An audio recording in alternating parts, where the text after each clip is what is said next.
Hello welcome back to my channel. నేను ఈరోజు వంకాయతో ఒక రెసిపీ చేయబోతున్నాను. ఇది నార్త్ ఇండియన్ ఫేమస్ డిష్. దీని పేరు బెంగన్ కా భర్తా. వంకాయ కర్రీ నచ్చిన వాళ్ళు కూడా ఇది చాలా బాగా నచ్చుతుంది. తప్పకుండా ట్రై చేసి చూడండి. ఇప్పుడు రెసిపీ స్టార్ట్ చేద్దాం. ఫస్ట్ వంకాయని లో ఫ్లేమ్లో బాగా కాల్చుకుందాం.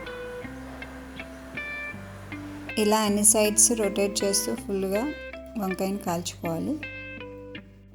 తర్వాత వంకాయ పైన తొక్కని రిమూవ్ చేసి మ్యాష్ చేసి ఇలా ఉంచుకోవాలి. వెల్లుల్లిపాయని చిన్న ముక్కలుగా కట్ చేసుకున్నాను. ఒక మీడియం సైజ్ ఆనియన్ని ముక్కలు కట్ చేసుకున్నాను. నెక్స్ట్ ఒక స్మాల్ సైజ్ టొమాటో అండ్ ఒక పచ్చిమిర్చిని చిన్న ముక్కలుగా కట్ చేసుకున్నాను. ఇప్పుడు రెసిపీ స్టార్ట్ చేద్దాం. ముందుగా ప్యాన్ తీసుకొని ఆయిల్ని వేసుకొని వేడెక్కిన తర్వాత మనం పోపుకి అయితే ఎలా వేసుకుంటామో అలాగే ఆవాలు, జీలకర్ర, మినపప్పుని,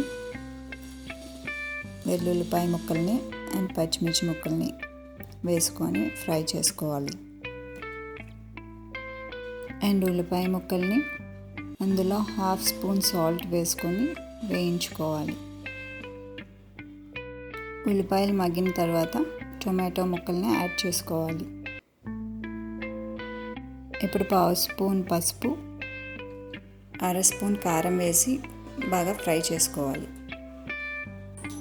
ఇలా ఉల్లిపాయ ముక్కల్ని, టొమాటో ముక్కల్ని ఫ్రై చేసుకున్న తర్వాత మ్యాష్ చేసిన వంకాయని అందులో వేసి 1 టేబుల్ స్పూన్ ధనియా పౌడర్, 1/2 టేబుల్ స్పూన్ జీరా పౌడర్ని కూడా వేసి బాగా కలుపుకొని మూత పెట్టి 5 నిమిషాలు లో ఫ్లేమ్లో మగ్గనివ్వాలి. ఇప్పుడు మూత తీసి అందులో 1/2 స్పూన్ గరం మసాలా పౌడర్ని అండ్ కొత్తిమీరని వేసి కలుపుకొని స్టవ్ని స్విచ్ ఆఫ్ చేసుకోవాలి. బెంగన్ కా భర్తా రెడీ అయింది. మీకు ఈ వీడియో నచ్చితే లైక్ చేయండి, షేర్ చేయండి అండ్ మరిన్ని వీడియోస్ కోసం సబ్స్క్రైబ్ చేసుకోండి.